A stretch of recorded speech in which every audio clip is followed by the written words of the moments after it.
Hi, everybody, and welcome to this episode of Unchurned. I'm Josh Schachter, host of Unchurned, CEO and founder of UpdateAI, and I'm incredibly excited about today's guest.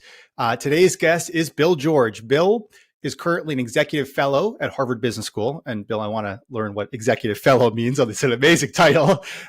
He's the author of the True North series. It's a series of books, and his latest one is about how to lead authentically in today's modern workplace. He served on the boards of companies like Target, Novartis, ExxonMobil, Mayo Clinic, Goldman Sachs. He was the CEO of Medtronic. He's been named one of the top business leadership luminaries, I'll say, in the country. And he's received several Lifetime Achievement Awards. So, kind of humble brag there. Bill, thank you so much for being on this episode. Josh, I'm thrilled to be on with you. Thank you for inviting me. Did I miss anything, Bill? The accolades were I'm sure I cut something. I forgot something. No, it's not about the resume. It's about who we are as people. So Uh, let's go with it. Even better, even better. But what does an executive fellow at Harvard Business School do per se here? Well, I was a professor of management practice, Josh, for a long time. Then I went half time, and more recently, I've kind of just part time with the faculty when I get called back. So I've kind of moved away, spending more time on other things right now. And so that's well. I've had almost 20 years there, and I've loved it. And I've learned so much, and having great colleagues, and it's been fantastic. Wonderful. And so you've developed this True North framework for leadership. I read your initial book, your original book in the series years ago. I've recently caught up on the new one, which is also a wonderful addition. For those that are not familiar with the True North framework, and though many are at this time, can you give us a quick little rundown of what it is?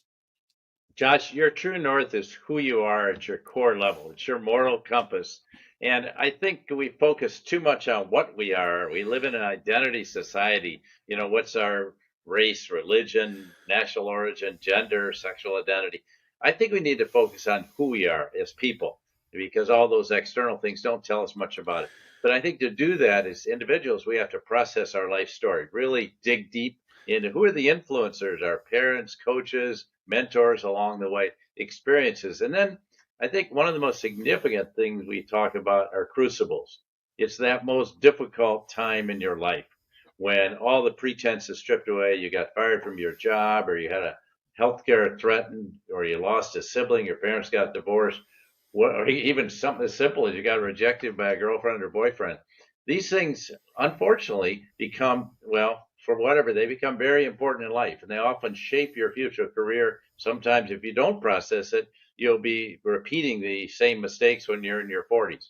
So I think it's important for everyone to process their crucibles and realize there's a pearl inside that. Okay, that illness I had as a boy may lead me to a healthcare career, or this loss I had, my sense being rejected and losing 7 elections alone, shot me. I had to think differently about leadership. And so that's what I tried to do. And you share so many heartwarming stories and examples, including your own in the book of those crucibles and those narratives. That you didn't mention business a single time there. And this is a business book, and you teach and taught at a business school. So what am I missing here? I'm a fervent capitalist, and I really believe that business has created more personal wealth for people, more jobs, more opportunities than all other forms of activity in life combined. So I believe business does that, and that's why I went into business. But one of the things I cited about 20 years ago, the real problem we got millions of managers. And in fact, business schools have turned out 1 million new managers in the last 20 years. What we lack are real leaders. Leaders that lead with a moral compass, that have a good sense of themselves and aren't out just for their own advancement. And so I think that's the key to business, is getting more leaders. And I wrote this new book to encourage what I call emerging leaders. That starts with Gen X, so that's early 50s, all the way down to Gen Z, and particularly the millennial generation, because we're going through a massive change right now in leadership from the baby boomers, which have been much more into charisma and ego and how much money they can make, to the millennials that are much more focused on purpose and values and want to make a difference. And they don't want to work for a company. People say, why is there such high turnover in companies? Well, the reason there's high turnover is because companies have no purpose. General Electric, World's greatest company in the 20th century, destroyed in the 21st century. Only purpose, making money. And people, that's not exciting to people anymore. What's the catalyst for that change in the way that Gen Zers think about this? Well, I think we've been leading through crises. If you think not just Gen Z, but millennials, it's been one crisis after another, from 9/11 to the financial meltdown in 2008 to more recently COVID, the murder of George Floyd, here, right, my hometown of Minneapolis. These things had a tremendous effect on people. Climate change. The older generation aren't so concerned about because they aren't going to be around, and we see the effects of climate change here in California, which was undergoing a drought. Down in Mammoth, they had 870 inches of snow this winter. It's great for skiing if you can dig out.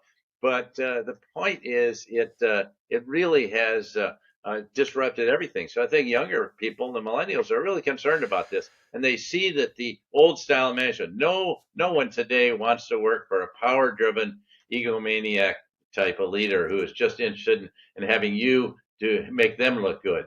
And in the old days, we just wanted a job. Today, young leaders are saying, no, I want to do something meaningful. I don't want to spend my life just serving you. I want to actually serve, a greater purpose. Purpose, yeah, such an operative word there. So, the True North framework, at a glance, it doesn't shout out to me that it has interaction with customers. But how do you apply the True North framework to how does it apply to how we as organizations, as companies, interact with customers? And the reason I'm asking this is because, as you know, this show caters to a lot of customer success managers, customer success leaders, and executives whose whole job is being customer-centric. Yeah. Well, actually, the core idea, we are servant leaders. We're not there for people to serve us. We're there to serve our customers. And I tell people in all my classes at Harvard or any talk I ever give, unless you create greater value for your customers, you will not sustain shareholder value. That's the General Electric story. That's the Boeing story. Sad stories. But people have created great customer values, do in fact create great value for their investors. But it starts with, you can only be as successful as your customers. If your customers are going out of business, you're not going to be successful. So I think, like at Medtronic, let me give you an example.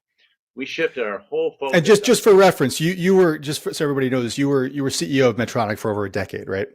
I was, and a couple of years before that as chief operating officer. My focus was, we need to get back to serving our customers. That's the focal point, not internal management, not all these management processes and ideas. No, our job is to serve our customers. And so my idea of doing that was to work with the doctors where they were providing pacemakers, stents, defibrillators to their patients. And every doctor that I've ever met, whether they're nice people or not so nice people, they have one goal, and that's to make sure their patients get restored to full life and health. And that was Medtronic's mission. So we saw ourselves as a junior partner to these doctors. And so if they did well, we would do well. And if we didn't do well, I remember once we were trying to get into the catheter business, and we had a catheter that fell apart in the doctor's hands. And he was so angry, he threw it across the table at me. This is about 3 months after I went there. And blood and all, so I ducked. But the point is, I saw between 700 and 1,000 procedures where you go meet with a doctor, put on the greens, and go see the procedure. I wasn't selling anyone anything, but I learned the business that way. So I tell people, say you're in the retail business. Are you out walking stores? Say you're General Mills and you're providing cereals. Are you any food company, PepsiCo? Are you out walking stores every day? Do you get out and see where your customers are doing? Every time you make a trip, do you get out and see what's going on? If you don't, you're probably in the wrong job. If you're sitting in your office trying to get information just from a lot of reports, you don't get it. You need to be out talking to your customers. And I don't care what business you're in. This is true. You need to be talking to your customers every day, because that's where you get the real information. That's where I learned all the problems at Medtronic, but also learned the greatest innovative ideas at Medtronic came from our doctors. Now, they couldn't design a defibrillator with very complex microprocessors in it, but they could tell you the idea of the problem they had. And then if we go back and solve a problem for them, guess what? They're going to buy our products, and they're quite happy to do that. And so we really turned that around and got our customers really and deeply engaged with our people, our engineers. Yeah, I mean, what you're saying to me sounds actually one of the reasons why customer success is so crucial because it is at the front lines of the customer. They're having natural conversations with the customer and capturing feedback, the good, the bad, and the ugly every day to relay back to the team. And the important part is that you create mechanisms and ways for that feedback to actually percolate through the organization, so it doesn't just get stuck at the front lines, which I see very often. So, Um, Josh, I'll give you a yeah, nasty statistic. We teach CEOs at Harvard, and we got the CEOs to tell us what they did for every 15 minutes for 90 days, a whole large group of CEOs. This is shocking data to me. 72% of their time was spent in meetings with their direct reports or people up in their conference room in their office. 5% with employees, and 3%, I want to hit them with that number, 3% with customers. They actually spent 6% with consultants. They're spending twice as much time talking to consultants as they are talking to their own customers. And so I confront CEOs of this. So with this data, and I what's say, the profile? Bill, what's the profile of those CEOs? Are we talking about like the monolithic companies, the old school GEs, or is it across the board? well, it's pretty much across the board. GE actually never deigned to come, but all the retailers, food companies, Target came and Walmart and PepsiCo and people like that and Unilever, and so we've had CEOs of great companies. Wow, 3%. Only 3% of their time is spent talking directly to customers. Josh, this is really shocking to me. I ask CEOs, how do you know what's going on? The bigger the organization, Sears, I saw, used to get trapped in a 100-story tower in Chicago, and they didn't know what's going on. They had to be out with their customers like every day. So, we have this classic pyramidal organization chart with the CEOs on top and everyone else. I think we ought to flip it upside down and put all the customer facing people and the frontline people on top because they're the ones that matter. You go into a retail store, you don't see the CEO. You go into an airline, you don't see the CEO. You see the frontline people. And that's your impression. You can be a 2-star Michelin restaurant, but if the service is terrible, you won't go back. So I think everyone needs to rethink, reconceptualize the organization as being in the business of customer service. See, when I talk to Medtronic employees, they're not interested in company making $3.91 a share. They don't get that. They are interested in serving customers. And if they can, and by the way, it's the same for people in manufacturing. They know that the quality of a product, if it's defective, someone's going to die. And so they're going to put the focus on why the quality of every product has to be focused, because that is another form of customer service. The people in the service business at Best Buy that come into your home and help solve problems in your home, that's key. They may not be buying anything, but they're really the service people are the ones that are really making the difference. So, and same with engineers, same with the innovators, same with the people working at Apple to make a better iPhone. Yeah, and I had a little problem with my iPhone the other day. I went to an Apple store. They had it. The guy at the door fixed it within 60 seconds, and I didn't know what it was. So why don't companies think like this? I don't get it, but I hope everyone on this call is thinking like this. The And importance of that the guy at the store is the face of the organization for you, right? It's not the yeah. and admiration for Tim Cook. Write him up in the book. But I didn't see Tim Cook. I saw the guy at the store. He'd probably been there 9 months. You know what I mean? And he knew his stuff. I didn't know my stuff. He knew it. Oh yeah, there's a software thing here. You push these 2 buttons and it fixed. Now do the software update. Okay, we got it. But That all sounds nice in theory.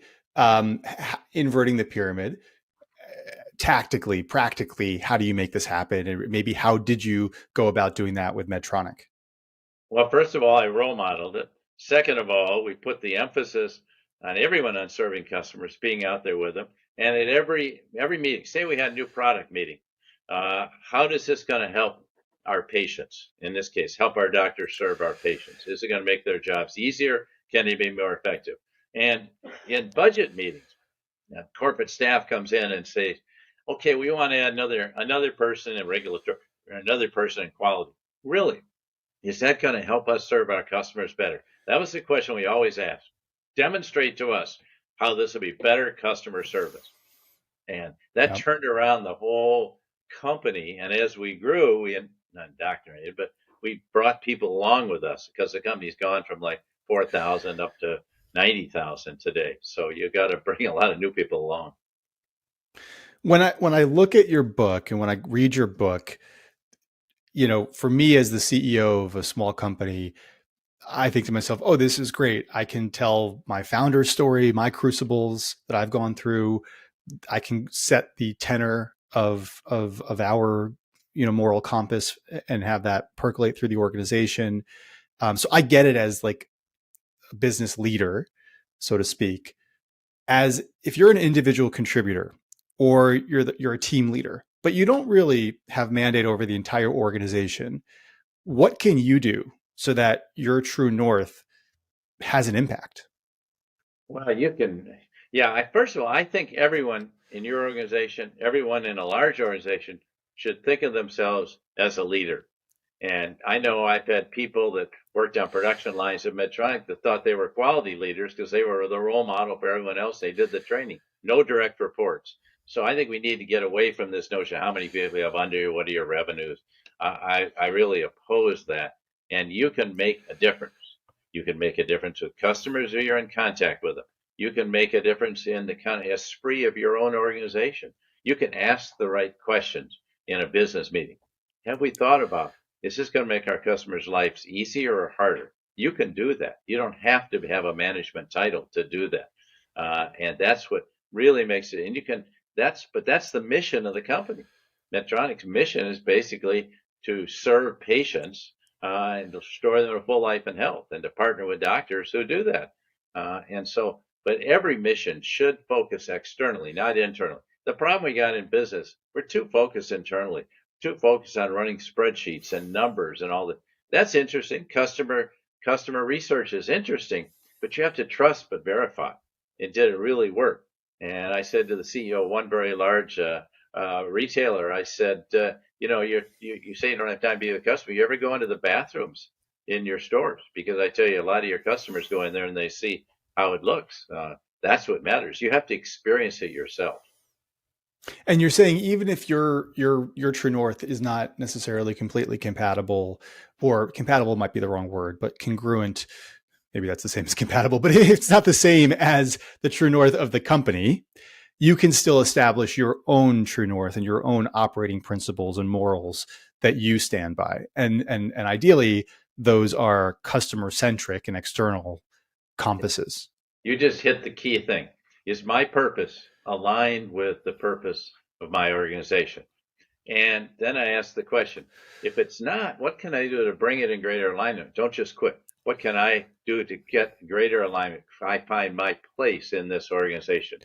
But if you're too far estranged from that, maybe I'll go somewhere else. You know what I mean? If say you're really committed to serving customers in your company, and you realize that's the key to revenues, which in turn is key to profitability, but your company's only interested in cutting costs and short-term profitability, maybe you should go somewhere else. We're seeing this happen now in an organization like Meta, where they're laying off lots of people, but they're going to have a lot of good people quit too, because they've lost sight of their purpose and they're no longer Yeah. serving customers. Okay, so what's the first step in establishing my own personal true north? You give a little bit of a rubric for this in the book. Can you walk us through that? Yeah, first step is to process your life story. And then second step is to go back and really understand the greatest crucible of your life. And I would say if you do those two things, then let's move to self-awareness. How do I gain self-awareness? And how do I increase my emotional intelligence? See, today it's not sufficient. In fact, it's contrary to try to be the smartest person in the room. That's how you get in trouble. I think today you have to have a high level of emotional intelligence. And by that, I mean, you have to have passion for the business. Again, we've been talking about that the whole time. If you don't have passion for the business, you're in the wrong business. You have to have, that's why I switched from Honeywell to Medtronic, because I had passion for the Medtronic business. Then you have to have compassion for your customers. Everyone's gone through difficult times. If you put out a low quality product, you better think about that. Now, what it's going to cost you, you better recall them all. And that's critical.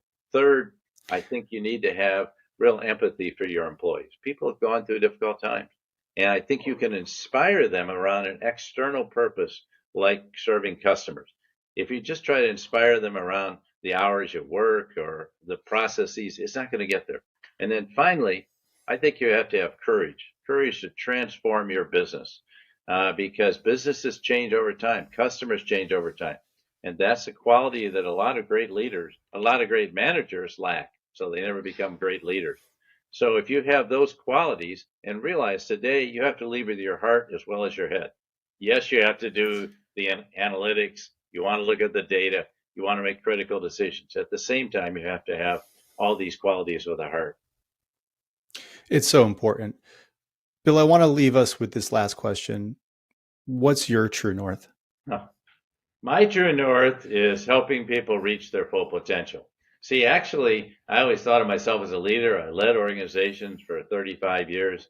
But then at a certain point in time, I completed my time at Medtronic and said, I want to I want to help other people. And as someone said to me, you seem to get vicarious pleasure from the accomplishments of others. So I want your podcast to be great.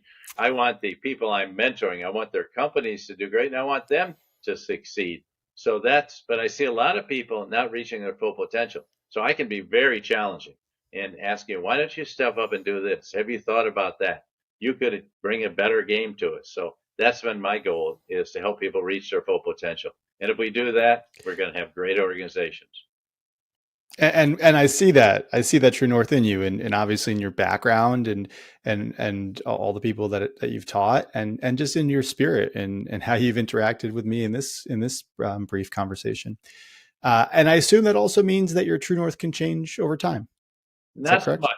Not so much. No. Okay. A greater awareness of it. I was mentoring and helping people when I was in high school and tutoring people. I had to be good in math and arithmetic, and in college, I helped a lot of people. And so this, I've changed organizations, changed my focal point, but this true north of helping people reach their full potential. I used to challenge people when I was in college, freshmen and sophomores, juniors. You can become a great leader. Step up and do it. Sometimes I put too much pressure on them. I had to learn not to do that. But hey, I've been doing that my whole life. So, I'm Medtronic, I was never the expert on how to design breakthrough new products. What I wanted to do is empower the people who had those qualities to go out and do it. So if I could do that, I felt we'd have a great organization. So I felt like it really gets down to how do we use this to develop great leaders at all levels, and frankly, professional people who don't want to be in leadership roles, but they can do a great work for the organization. Bill George, creator of the True North framework, a CEO ahead of his time, absolutely. And you've done so much for the business world in your leadership principles, and I greatly appreciate your being on the show. Thank you. Thanks for having this great show and having me on, Josh. Thanks.